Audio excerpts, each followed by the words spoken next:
Hey guys, welcome to our daily vlog as we continue to look at the daily lectionary for the season of Easter.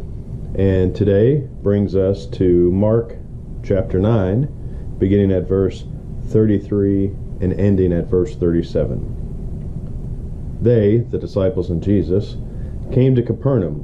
When he was in the house, he asked them, "What were you arguing about on the road?" But they kept quiet, because on the way they had argued about who was the greatest.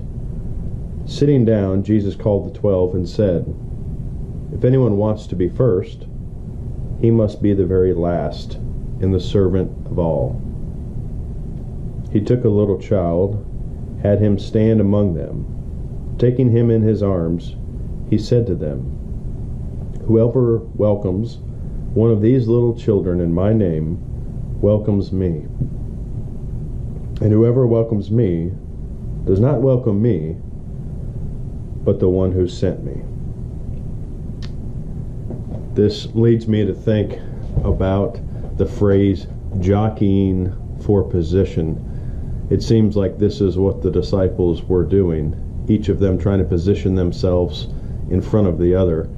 Reminds me of going to this track in Illinois when I was in St. Louis, or when I was in the seminary, and Lan and I would go there, and it was always pretty funny because these horses had to be getting ready to get put out to pasture or go to the glue factory, but it was a ton of fun to watch these jockeys work and try to get in position, and you always hoped that you pulled for or bet on the horse that came in first, and it was always a good time. Obviously I didn't make my retirement from it, but it was still a lot of fun. Well, with the disciples, Jesus is letting them know that it's a completely different model, because when you think about our lives, particularly, well, men and women, I don't think it's really any different.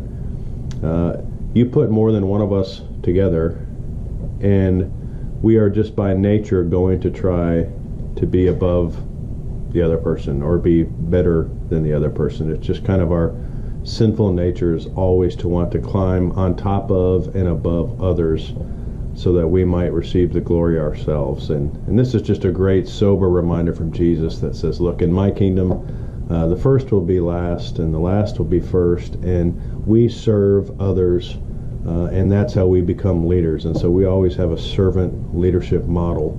And I hope that's what it looks like in your home. I hope it's what it looks like in your heart while you're at work.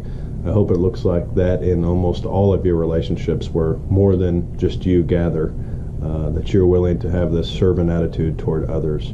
And in doing so, you will reflect the kind of character and service that the Lord would like to see, the kind of character that Jesus came into the world to actually give. He became a servant of all, and through his service, we have become children of God. So men, have a good day.